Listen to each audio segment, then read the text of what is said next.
আজকে রান্না করব সবজি খিচুড়ি। মুগ ডাল ভেজে নেব। কড়াই গরম হয়ে গিয়েছে, দিয়ে দেব তেল,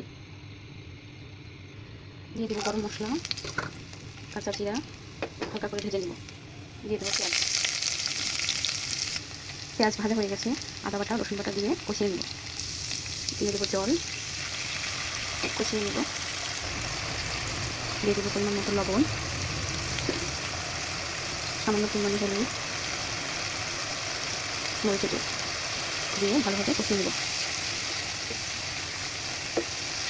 কষানো হয়ে গেছে, দিয়ে দেবো পোলার চাল, মুগ ডাল, মসুরির ডাল একসঙ্গে কষিয়ে নেব। ভালোভাবে কষানো হয়ে গেলে দিয়ে দেবো সবজি, সবজি দিয়ে আর কিছুক্ষণ কষিয়ে নেব। কষানো হয়ে গেছে, দিয়ে দেবো জল। এখন দেখে নেব লবণ ঠিক আছে কিনা, আর দিয়ে দিব হাতে তৈরি সামান্য গরম মশলা, দিয়ে দমে দিয়ে দিব সিদ্ধ হওয়ার জন্য। তৈরি হয়ে গেছে সবজি খিচুড়ি, সিদ্ধ হয়ে গেছে ভালোভাবে, নামিয়ে নেব।